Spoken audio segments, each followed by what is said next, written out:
সাংবাদিক বন্ধুসকল, উপস্থিত আমাৰ জিলা প্ৰশাসন, উপস্থিত আমাৰ পুলিচ বিষয়া আয়ুক্ত ডাঙৰীয়া, উপস্থিত আমাৰ জিলা প্ৰশাসনৰ লগতে অসম চৰকাৰৰ বিভিন্ন বিভাগৰ কৰ্মচাৰীবৃন্দ, আমাৰ দলৈ ডাঙৰীয়া,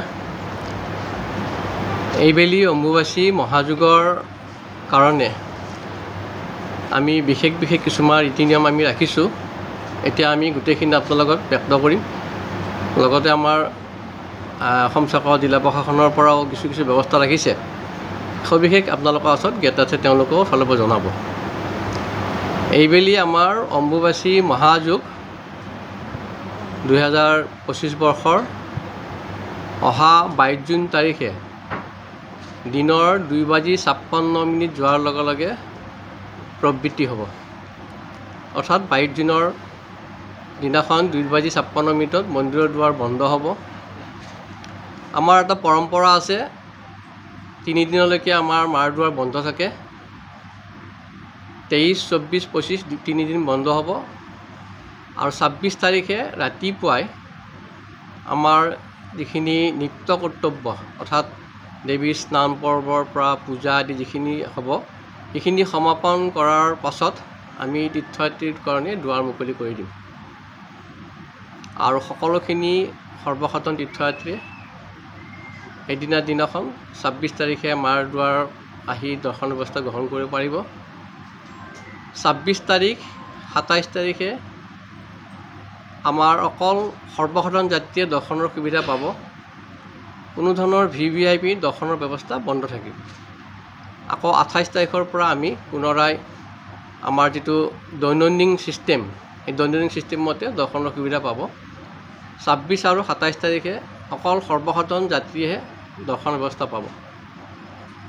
তাৰোপৰি যিহেতুকে এই অম্বুবাচী মহাযুগ, এইবুলি আমি এক সুন্দৰ পৰিৱেশত পৰিচ্ছন্নতাৰ মাজত ধৰ্মীয় ৰীতি নিয়ম আমি পালন কৰাৰ কাৰণে এইবুলি আমি ইতিমধ্যে জনাইছোঁ।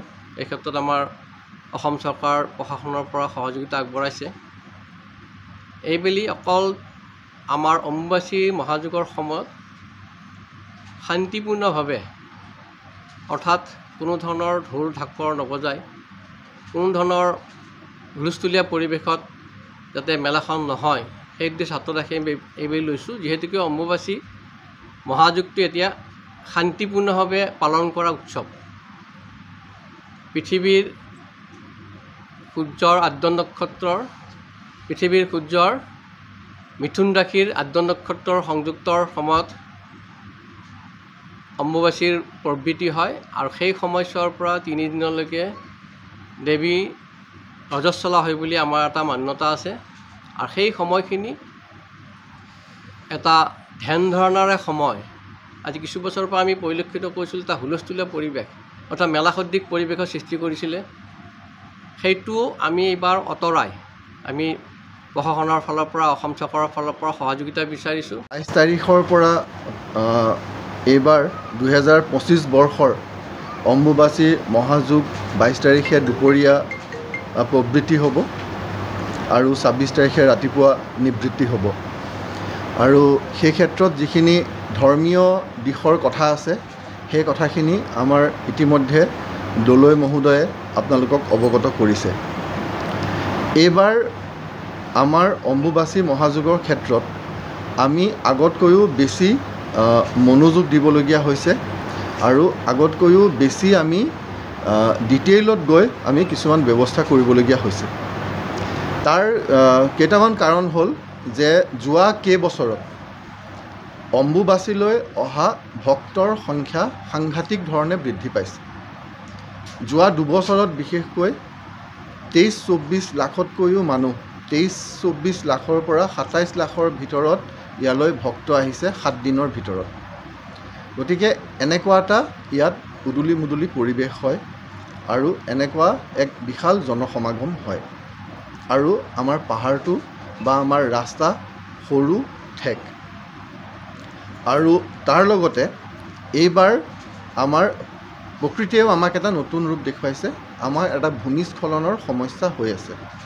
ভূমিস্খলনৰ ৰোধ কৰিবৰ কাৰণে ভূমিস্খলন ৰোধ কৰিবৰ কাৰণে যিখিনি যাৱতীয় ব্যৱস্থা গ্ৰহণ কৰিব লাগে সংশ্লিষ্ট বিভাগে সেই ব্যৱস্থাবিলাক গ্ৰহণ কৰি আছে কিন্তু প্ৰকৃতিৰ কথা প্ৰকৃতিৰ ওপৰত কাৰো নিয়ন্ত্ৰণ নাই গতিকে আমি সাৱধান হ'ব লাগিব সেইকাৰণে আমি মন্দিৰ কৰ্তৃপক্ষ আৰু প্ৰশাসন আমি সকলোৱে লগ লাগি এবাৰ কিছুমান বিশেষ ব্যৱস্থা ল'বলগীয়া হৈছে মন্দিৰ পৰিক্ৰমাৰ পাছত তেওঁলোকে নিজৰ নিজৰ গন্তব্য স্থানলৈ যাতে গমন কৰিব পাৰে সেই উদ্দেশ্য হাতত ৰাখিয়ে আমি এইবেলি এই মহাযুগৰ কাৰণে সকলো ভক্তগণকে অনুৰোধ জনাইছোঁ যাতে আমি যিখিনি পালন কৰি পেলাই আমি যিটো ৰাইজৰ ওচৰত প্ৰচাৰ কৰিছোঁ যাতে শান্তিপূৰ্ণভাৱে এইবেলি আমাৰ মেলাখন পৰিচালনাত সহায় সহযোগিতা কৰে জিলা প্ৰশাসনৰ পৰা অসম চৰকাৰৰ বিভিন্ন বিভাগৰ পৰা বিভিন্ন কাৰ্যকাৰী হিচাপত তেওঁলোকে প্ৰতি বছৰে আমাক সহায় সহযোগিতা আগবঢ়াই আহিছে পদপথে উঠি অহা যাত্ৰীখিনিৰ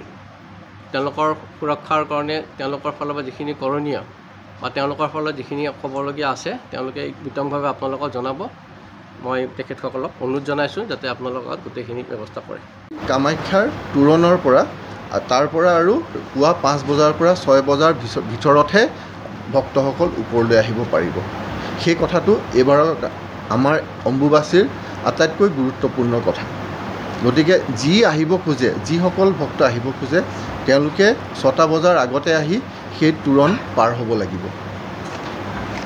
আৰু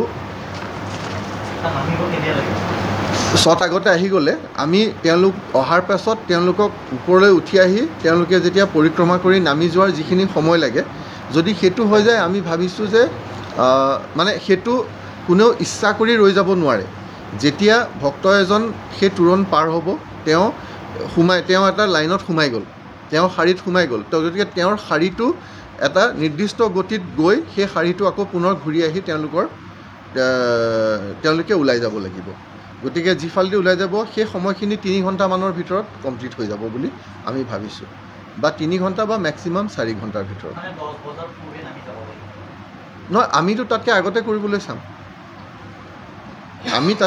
কৰিবলৈ চাম আমি যিমান পাৰোঁ সোনকালে মানুহখিনিক লৈ যাবলৈ চাম আৰু তদুপৰি যিখিনি ভূমিস্খলন মানে লেণ্ডশ্লাইড প্ৰ'ন যিখিনি এৰিয়া আছে য'ত ভূমিস্খলন হোৱাৰ সম্ভাৱনা আছে আশংকা আছে সেই ঠাইখিনিত আমাৰ বিশেষ ব্যৱস্থা থাকিব আমাৰ পুলিচ থাকিব SDRF থাকিব যাতে সেই ঠাইখিনিত আমি ভক্তসকলক আমি তৎক্ষণাত সেই ঠাইখিনি পাৰ কৰাব পাৰোঁ বা ভগৱানে নকৰক কিবা এটা হ'লেও যাতে লগে লগে ব্যৱস্থা কৰিব পৰা যায় সেই তাত বিহিত ব্যৱস্থা থাকিব আৰু তদুপৰি এই সময়খিনিত আমাৰ যে আমাৰ বাৰে বাৰে আমাৰ দলৈ মহোদয়ে কৈছে যে এই যিখিনি অম্বুবাচী মহাযুগৰ সময় এইখিনি আমাৰ সকলোৰে বিশ্বাস মায়ে এইখিনি সময় শান্তি বিচাৰে মৌনতা বিচাৰে গতিকে এই এটা হুলস্থুলীয়া পৰিৱেশ সৃষ্টি কৰাৰ যিটো এটা প্ৰৱণতা দেখা যায় সেই হুলস্থুলীয়া পৰিৱেশ সৃষ্টি কৰিবলৈ আমি এইবাৰ নিদিম গতিকে আমি কোনো ধৰণৰ প্ৰচেছন বা কোনো ধৰণৰ হুলস্থুল কৰা যে কিছুমান ডাঙৰ গ্ৰুপ আহে মানুহৰ হুলস্থুলীয়া পৰিৱেশৰ সৃষ্টি কৰে যি আচলতে দলৈয়ে কোৱাৰ দৰে আমাৰ কামাখ্যাৰ যি সাধনা কামাখ্যাৰ যি আমাৰ ভক্তি তাৰ পৰিপন্থী গতিকে ইয়াত ভক্তসকলৰ যাতে যিসকল ইয়াৰ ভক্ত আছে ইয়াৰ যি আমাৰ পৰম্পৰা আছে যি ৰীতি নীতি আছে সেই ৰীতি নীতি পৰম্পৰা ক'তো যাতে কোনো ধৰণৰ বাধা নোহোৱাকৈ এই গোটেই কামখিনি কৰিব পৰা যায় তাৰ কাৰণে আমি মন্দিৰ আৰু আমি প্ৰশাসন সকলো লগ লাগি কাম কৰিম গতিকে আমাৰ এই গোটেই ব্যৱস্থাটোৰ মূল কথাটো হ'ল যে আমি ভক্তসকল ওপৰলৈ অহাৰ ক্ষেত্ৰত নীলাচল পাহাৰৰ ওপৰলৈ অহাৰ ক্ষেত্ৰত আমি নিষেধাজ্ঞা আৰোপ কৰিছোঁ পুৱা 5 বজাৰ পৰা সন্ধিয়া 6 বজাৰ ভিতৰতহে আহিব পাৰিব তাৰ বাহিৰে আৰু আহিব নোৱাৰিব তদুপৰি মন্দিৰ খোলাৰ পাছত প্ৰথম 2 দিন ইয়াত কোনো ধৰণৰ VVIP দৰ্শনীৰ ব্যৱস্থা নাথাকিব ইয়াত সাধাৰণ ভক্তই যেনেদৰে আহি দৰ্শন কৰে তেনেদৰেহে দৰ্শন কৰিব লাগিব গতিকে সেই 2 দিনৰ ক্ষেত্ৰত কোনো ধৰণৰ VVIP দৰ্শনী নাথাকিব আৰু আপোনালোকে জানে আমাৰ মাননীয় মুখ্যমন্ত্ৰী মহোদয় তেখেতেও নাহে আমিও তেখেতক অনুৰোধ কৰিম সেই 2 দিনত নাহে তেখেতে যাতে আমি এই কথাটো তেখেতক আমি অনুৰোধ কৰিম আৰু তেখেত নিজেও ইয়ালৈ নাহে গতিকে আমাৰ প্ৰথম দুদিনত যাতে আমাৰ যিসকল সাধাৰণ ভক্ত আছে তেওঁলোকৰ যাতে কোনো ধৰণৰ অসুবিধা নহয় আমি তাৰ কাৰণেও ব্যৱস্থা আমি লৈছোঁ আছে পাণ্ডুৰ ফালৰ ৰাস্তাটো সম্পূৰ্ণৰূপে বন্ধ কৰা থাকিব সেইটো বিশেষ ইমাৰ্জেঞ্চিতহে সেই ৰাস্তাটো ব্যৱহাৰ কৰা হ'ব আৰু সেই ইমাৰ্জেঞ্চি কোনোবা এজন মানুহে ঠিক নকৰিব সেয়া আমাৰ DC কামৰূপ জিলাৰ উপায়ুক্ত আমাৰ DCP ৱেষ্ট ডিষ্ট্ৰিক্ট আৰু মন্দিৰ কৰ্তৃপক্ষ তেওঁলোকে তিনিজনে লগ লাগিহে ডিচিশ্যন ল'ব সেই ৰাস্তাটো কিবা কথাৰ কাৰণে ব্যৱহাৰ কৰিব লাগে নেকি সেই ৰাস্তাটো সম্পূৰ্ণ বন্ধ থাকিব সেইফালেদি সাধাৰণ বা আমি VIP বুলি কওঁ কোনো সেইফালেদি আহিব নোৱাৰিব সেই কথাটো আপোনালোকৰ জৰিয়তে আমি ৰাইজক জনাব খুজিছোঁ গতিকে তাৰ বাহিৰে যিখিনি আমাৰ ব্যৱস্থা আছে যে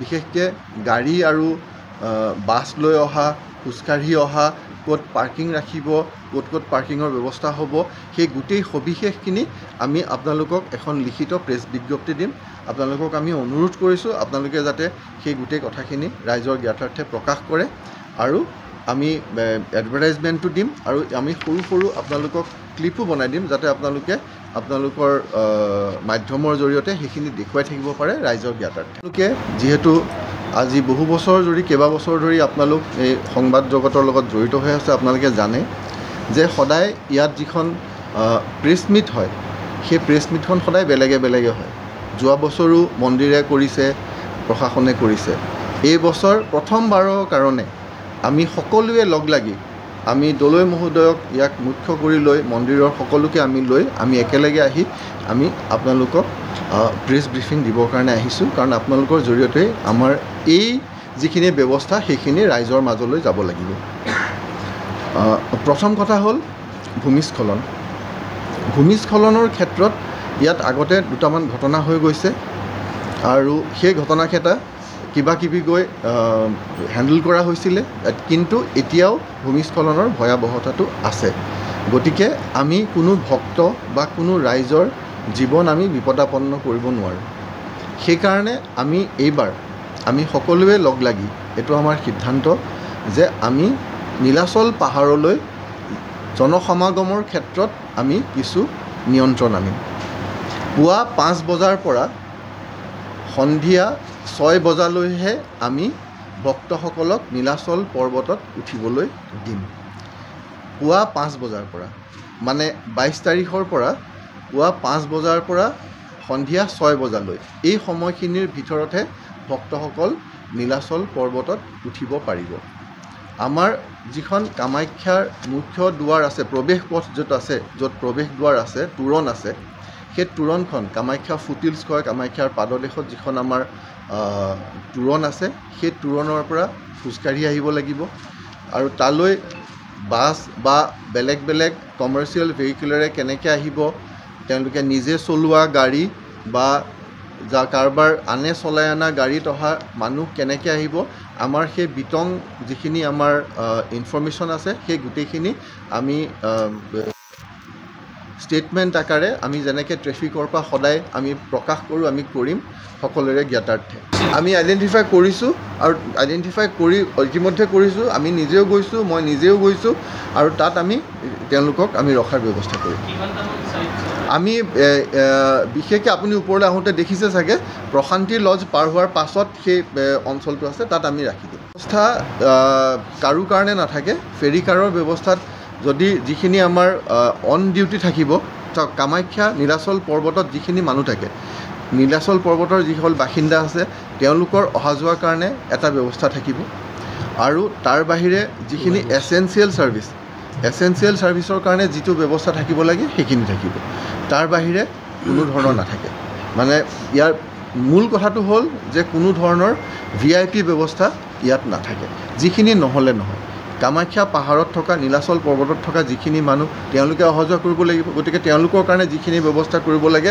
সেইখিনি থাকিব আৰু তাৰ বাহিৰে এছেঞ্চিয়েল ছাৰ্ভিচৰ কাৰণে যিখিনি ব্যৱস্থা থাকিব লাগে GMCৰ গাড়ী আহিবই লাগিব GMCৰ গাড়ী নাহিলে কেনেকৈ চাফা হ'ব ডক্টৰ আহিবই লাগিব পানী যোগান হৈছে নাই চাবই লাগিব গতিকে এছেঞ্চিয়েল ছাৰ্ভিচ যিখিনি আছে এছেঞ্চিয়েল ছাৰ্ভিচৰ বাহিৰে বাকী কোনো ধৰণৰ ব্যৱস্থা নাথাকিব ৰিলেটেড যিখিনি ব্যৱস্থা আছে সেইখিনি আমি কৰা হৈছে আৰু আগৰবাৰতকৈ বেছি বঢ়োৱা হ'ব।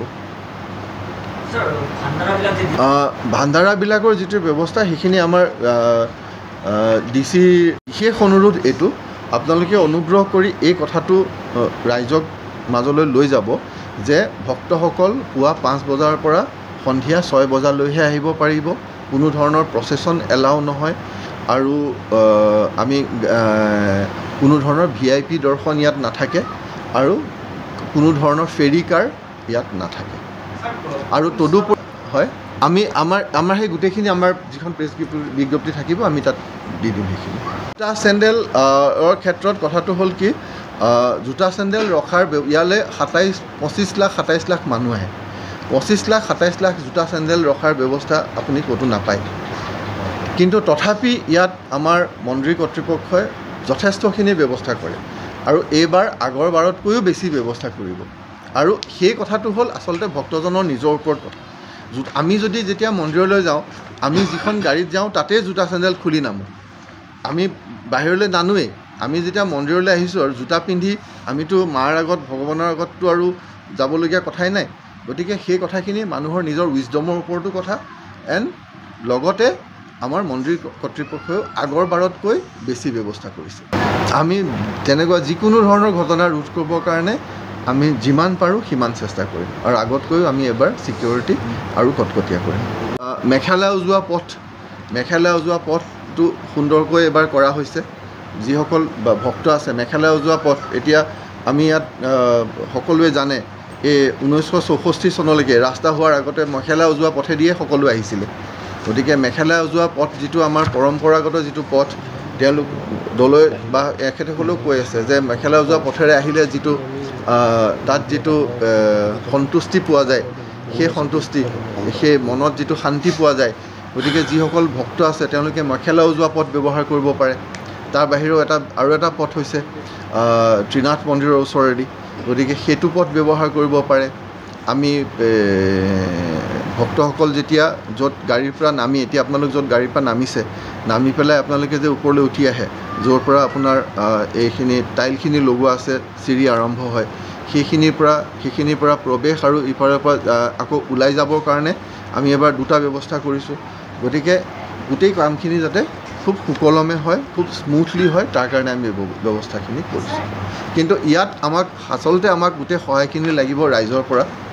এই ৰাইজৰ পৰা এইখিনিয়ে সহায় লাগিব যে আমি যাতে কোনেও যাতে কোনো VIP ট্ৰিটমেণ্ট আশা নকৰোঁ, কাৰণ সেই ব্যৱস্থাটো ৰখাই হোৱা নাই। আমি যদি নীলাচল পৰ্বতলৈ অম্বুবাচী মহাযুগৰ সময়ত আহিব খোজোঁ, আমি যাতে পুৱা 5 বজাৰ পিছত আৰু সন্ধিয়া 6 বজাৰ আগত আহোঁ আৰু খোজকাঢ়ি যাতে আমি পাহাৰৰ ওপৰলৈ উঠোঁ, কামাখ্যা পাহাৰলৈ, আৰু খোজকাঢ়ি যাতে নামি যাওঁ। এই গোটেই নিয়মানুবৰ্তিতাখিনি বজাই ৰাখি বৰ দীঘলীয়া হ'ব। গতিকে আমাৰ মন্দিৰ কৰ্তৃপক্ষৰ পৰা কিছু ব্যৱস্থা আমি যাত্ৰীসকলৰ কাৰণে লৈছোঁ, মানে CC কেমেৰাৰ পৰা আদি কৰি সুৰক্ষা কৰ্মী। সেইখিনি এদিন বেলেগ দিনাখন আপোনাৰ 2 দিনতে মাতি সবিশেষ আমি জনাই দিম। দৰ্শনাৰ্থীসকল ক'ত জমা হ'ব, ক'ৰ পৰা লাইন ধৰি দৰ্শন কৰিব, বা মন্দিৰ কৰ্তৃপক্ষৰ পৰা যিখিনি ব্যৱস্থা গ্ৰহণ কৰিছে সেইখিনি আমি এদিন আপোনালোকক সংবাদদাতাক মাতি পেলাই আমি গোটেইখিনি সবিশেষ জনাই দিম। আজি যিহেতু তেওঁলোকৰ পৰা গোটেইখিনি জনালেই, মন্দিৰ বন্ধ হ'ব কেতিয়া, খুলিব কেতিয়া, যাত্ৰীসকল কেনেকৈ উঠিব, গোটেইখিনি জনাই দিলে প্ৰশাসনিক ফালৰ পৰা।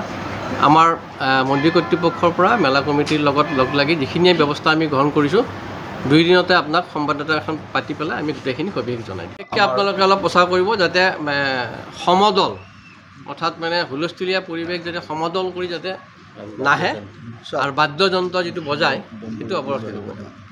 আচ্ছা, ইয়াতে আহি যিখিনি সময়ত যাত্ৰীসকল আহে সেই সময়ছোৱাত ধ্যান ধাৰণা কৰিলে, বহিলে, মাৰ ভগৱতী আশীৰ্বাদ বিচাৰিলে, তাৰপিছত যিটো সময় দিছে যে 6টাৰ পিছত উঠিব নোৱাৰে, 6টাৰ আগতে যিখিনি মানুহ উঠি তেওঁলোকক নিৰ্দিষ্ট গন্তব্যস্থানলৈ ইটো কাৰণত যাবলৈ দিয়া হয় যাতে আমি পৰিষ্কাৰ পৰিচ্ছন্নতা, স্বচ্ছতা যাতে ৰক্ষা কৰিব পাৰোঁ। কাৰণ সেই সময়ছোৱাত 4 দিনত যথেষ্ট সংখ্যক ভক্ত আহে, আপোনালোকে গম পায়।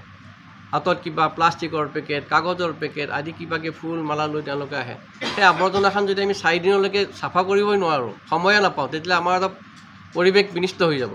সেইকাৰণে আমিও সেইটো সহযোগ বিচাৰিছোঁ তেওঁলোকৰ পৰা, প্ৰতি বছৰে পাই আহিছোঁ। যিহেতু এইবাৰ সময়টো আৰু আগতীয়াই দিছে আমাৰ কাৰণে, আৰু খুব ভাল, আৰু যাতে আমি সেই সময়খিনি তেওঁলোক আঁতৰোৱাৰ পিছত আমি চাফ চিকুণতা কৰি গোটেই মন্দিৰখন আকৌ নেক্সট ডে'ৰ কাৰণে, দ্বিতীয় দিনৰ কাৰণে যাতে সুন্দৰভাৱে পৰিৱেশত ল'ব পাৰোঁ। সেইটো কাৰণে আমি এটা ভাল সুবিধা পাইছোঁ। সেইটো যাতে নহয় 6 বজাৰ পিছত যিহেতু উঠিব নোৱাৰিব, 6 বজাৰ পিছত যিখিনি উঠিলে তেওঁলোক উঠি সমাগম হোৱা যিখিনি হ'ল সেইখিনি ঘূৰি যোৱাৰ পিছত কোনো মানুহ উঠিব নোৱাৰে। ৰাতিপুৱা আকৌ 5 বজাত উঠিব। বাকী থাকে তেনেকুৱা ধৰণৰ কোনো সময় নাই। 10টা বজাতো সময় নহয়, সময়টো হ'ল তেওঁ যিমান পাৰে সোনকালে তেওঁলোকক চলাই নি থকা হ'ব।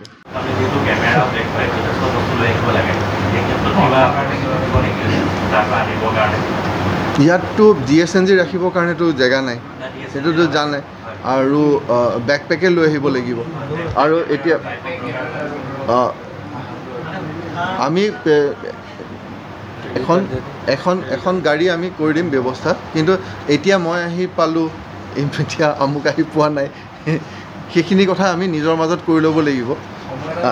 আমি এটা সময় বান্ধি সেইটো বস্তু আমাৰ উপায়ুক্ত মহোদয়ে তেখেতৰ জনসম্পৰ্কী বিষয়াৰ জৰিয়তে আপোনালোকৰ লগত যোগাযোগ কৰি আৰু সুকলমে হোৱাকৈ সেই কামখিনি কৰিব। পূৰা শুদ্ধতা নহয়, মই ঋতুমতী অশুদ্ধতা বুলি কোৱা নাই। প্ৰবৃত্তি মানে অশুদ্ধতাৰ পৰা শুদ্ধতা কেনেকৈ প্ৰচেছটো হয়। প্ৰকৃতি যেনেকৈ বেয়া এটা অশুদ্ধতাত গুচি যায়, চোৱা বুলি কয়, এইটো সাত বুলি কয়। আচলতে যদি মিনিংটো বুজোঁ আমি প্ৰবৃত্তিৰ, যেতিয়া চোৱা আৰু সাত বুলি কয়, তেতিয়া এই অশুদ্ধতাৰ পৰা শুদ্ধতা কেনেকৈ হয় এইটো এটা প্ৰচেছ। যে প্ৰবৃত্তি আৰু নিবৃত্তি কি বস্তু আমি বুজিব লাগে প্ৰথম। অম্বুবাচী ইমান দিনে মহাযুগটো এটা উৎসৱ নিচিনা এটা পৰিস্থিতি কৰি দিছে। যিহেতুকে এনেকুৱা এটা পৰিস্থিতি হৈছে, আমি তাৰ পৰা গতান্তৰ নাই আমাৰ। গতিকে আমি এই পৰিস্থিতিটো সুকলমে চলোৱাৰ কাৰণে প্ৰবৃত্তি আৰু নিবৃত্তিটো বুজিব লাগিব। আমি আচলতে অম্বুবাচী মহাযুগটো বাহ্যিকতা আচলতে নাই, বাহ্যিকতা নাই, এইটো ইণ্টাৰনেল সাধনা। গতিকে আমি প্ৰবৃত্তি মানে অশুদ্ধতা, নিবৃত্তি মানে শুদ্ধতা, এটা চাইকেল চলি থাকে, যিটোৰ পৰা অশুদ্ধতাৰ পৰা শুদ্ধতা কেনেকৈ যাব পাৰোঁ, অৰ্থাৎ আমি ভিতৰখন কেনেকৈ আমি পিউৰিফাই কৰিব পাৰোঁ, সেইটো এটা ইণ্টাৰনেল এটা সাধনা। গতিকে এই সাধনাটোক আমি বাহ্যিকতা কৰি বাদ্যযন্ত্ৰৰ দ্বাৰা বা নানান ধৰণৰ চিঞৰ বাখৰ এটা গণ্ডগোলীয়া এটা পৰিস্থিতি এটা কৰি আমি যিটো আমি আজি কৰি আছোঁ, সেইটো কিন্তু অম্বুবাচী মহাযুগৰ ডেফিনেশ্যন নহয়। মৃগশিৰা নক্ষত্ৰৰ ৪ৰ্থ পাত যোৱাৰ পিছত আদ্ৰা নক্ষত্ৰৰ প্ৰথম চৰণত যেতিয়া ভৰি দিওঁ, তেতিয়া পৃথিৱী ঋতুমতী হয়, আৰু তেতিয়া আমি অম্বুবাচী বোলা যায়, অৰ্থাৎ প্ৰবৃত্তি আৰম্ভ হৈ যায়। আৰু প্ৰবৃত্তি ৩ দিন ৩ ৰাতি যোৱাৰ পিছত নিবৃত্তি হয়। গতিকে অশুদ্ধতাৰ পৰা শুদ্ধতা, যেনেদৰে অলক্ষ্মীক যদি আমি পূজা নকৰোঁ লক্ষ্মী নাপাওঁ, ঠিক তেনেদৰে আমি অশুদ্ধতাক যদি পূজা নকৰোঁ আমি শুদ্ধতা নাপাওঁ। প্ৰকৃতিটোক চাফা মানে আমি কেনেকৈ হ'ব পিউৰিফাই, সেইটোৰে এটা প্ৰক্ৰিয়া হৈছে অম্বুবাচী মহাযুগ। গতিকে আমি অম্বুবাচী মহাযুগ এই পৰ্বটো আমি আচলতে উন্নতি সাধন তেতিয়াহে কৰিব পাৰিম যেতিয়া ইণ্টাৰনেলি আমি সাধনা কৰিম। আমি বাহিৰত কোনো চিঞৰ বাখৰ নকৰোঁ, আমি ভিতৰৰ পৰা জপ তপ ধ্যান ধাৰণা যোনে যেনেকৈ ধৰণৰ মা ভগৱতীক প্ৰে কৰিব খোজে তেনেকৈ কৰিব পাৰিব, কিন্তু চিঞৰ বাখত যাতে নকৰে তাৰ কাৰণে বিশেষ আমি অনুৰোধ কৰিছোঁ। আৰু সমদল ওলাই যাতে নাহে, বাদ্যযন্ত্ৰ যাতে ৰাস্তাত নবজায়, আৰু খুব সুন্দৰভাৱে শৃংখলাবদ্ধভাৱে অপ্ৰীতিকৰ যাতে ব্যৱস্থা নহয়, অপ্ৰীতিকৰ যাতে অৱস্থা নহয়, তাৰ কাৰণে বিশেষ অনুৰোধ আমি মন্দিৰ কৰ্তৃপক্ষৰ তৰফৰ পৰা কৰিছোঁ। আৰু আমাক অসম চৰকাৰেও এই ক্ষেত্ৰত বহুত হেল্প কৰিছে। গতিকে নিশ্চয়কৈ আমি সুফল পাম যদি এনেকুৱা ধৰণৰ এটা হয়। ভগৱতী আমাক সকলোকে আশীৰ্বাদ দিব, কাৰণ ভগৱতীয়ে নিজে বিচাৰিছে যে শান্তি পৰিস্থিতি এটা হওক। বহুত এতিয়া অশান্তি হৈ গ'ল, গতিকে শান্তি পৰিস্থিতিৰ কাৰণে এই গোটেই ছিষ্টেমটো আমি যাতে পুনৰাই আমি পৰম্পৰাটো আমি ৰক্ষা কৰিব পাৰোঁ আৰু সুন্দৰভাৱে আমি ইয়াক চলাই নিব পাৰোঁ, তাৰ কাৰণে বিশেষ অনুৰোধ আপোনালোকক, গোটেই আপোনালোকৰ মাধ্যমেৰে সকলো সমগ্ৰ দেশবাসীত যাতে এই মেছেজটো যায়, অম্বুবাচী মহাযুগটো শান্তিপ্ৰিয় বাতাবৰণেৰে আমি পাৰ কৰিব লাগে। আৰু ছিকিউৰিটি আৰু অধিক কটকটীয়া কৰা হ'ব, আৰু অধিক কটকটীয়া কৰা হ'ব। হেল্পলাইন নম্বৰটো আছেই, আমাৰ ইয়াততো আছে, ফোন কৰিলেই হয়, কিন্তু ইয়াত আমাৰ ছিকিউৰিটি অধিক কটকটীয়া কৰা হ'ব। ঠিক আছে বন্ধুসকল, আৰু এটা কথা মোৰ ক'ব, এই যে সাধুবিলাক বাহিৰৰ পৰা আহে, সেইবিলাকক যিটো কেমেৰা দি কৰা হয় বা কিবা হয়, আজি অসমতো খিলঞ্জীয়া বহুত সাধক আছে, সেইবিলাকতো কোনোদিন দেখুওৱা নাযায়। সেইটো লৈ এটা কথা আছে, মোৰ বিশেষ অনুৰোধ আপোনালোকক, যেনেদৰে সাধু সন্যাসীক যেনেকৈ দৰে আপোনালোকে কেমেৰা দি বা তেনেকুৱা কি কৰি থাকে এইবিলাক দেখায়, ঠিক তেনে অসমীয়া খিলঞ্জীয়াও ইয়াতে বহু ধৰণৰ সাধক আছে, আপুনি কিন্তু গম নাপায়। গতিকে তেওঁলোককো অলপ মানে ফ'কাছ কৰিব লাগে, যে তেওঁলোককো জানক যে সাধক আছে, কাৰণ অসমত চুকে কোণে বহুত সাধক আছে, তেওঁলোক কোনোদিন কেমেৰা লৈ নাহে, দিয়া নাই মই। যেনেদৰে আপোনালোকে সাধু সন্যাসীক দেখায় ইমান দিনে দেখাই আছে। মই সেইটো ক্ষেত্ৰতে কৈছোঁ। মই এইটো ক্ষেত্ৰত কোৱা নাই যে আজি কি কৰিব সেইটো কোৱা নাই।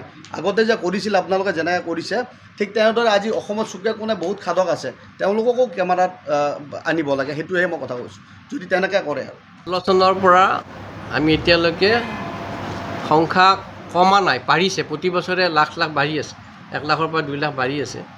গতিকে যোৱা বছৰ আমি অনুমানিক এটা 25 লাখ পাইছিলোঁ। গতিকে এইবেলি সংখ্যা বাঢ়িব বুলি আশা কৰিছোঁ। যদি সকলোখন ভক্তগণক আপোনালোকক মাধ্যমৰ যোগে যিখিনি জনোৱা হ'ল, যাতে আপোনালোকে ভালকৈ প্ৰচাৰ কৰক, সকলো দেশবাসীয়ে গম পাওক, ৰাইজে গম পাওক, যেনেকৈ ৰীতি নিয়ম মাজতে কামাখ্যাৰ এইবেলি পৰ্বত আহিবৰ কাৰণে তেওঁলোকে ব্যৱস্থা গ্ৰহণ কৰিছে। এইখিনি মেছেজ পালে হয়তো কিছু সংখ্যক আমি কমিব বুলি আশা কৰিছোঁ। গতিকে আপোনালোকৰ যোগেদি আমি অনুৰোধ জনাইছোঁ, আজিৰ এই সংবাদমেলাত অসম চৰকাৰৰ ফালৰ পৰা জিলা প্ৰশাসনৰ গোটেইখিনি যিখিনি আপোনালোক জনালে, আৰু মন্দিৰৰ ফালে আমি যিখিনি জনালোঁ, এটা খুব ধুনীয়াকৈ পৰিৱেশত আপোনালোকে প্ৰচাৰ কৰক, যাতে এইবেলি মেলাৰ কোনো অম্বুবাচী মেলাৰ যিটো পৰিৱেশ, সেই পৰিৱেশটো গুচাই শান্তিপ্ৰিয়ভাৱে আমি এই মহাযুগৰ পৰিৱেশটো আগন্তুক দিনলৈকে চলাই নিব পাৰোঁ। ঠিক আছে।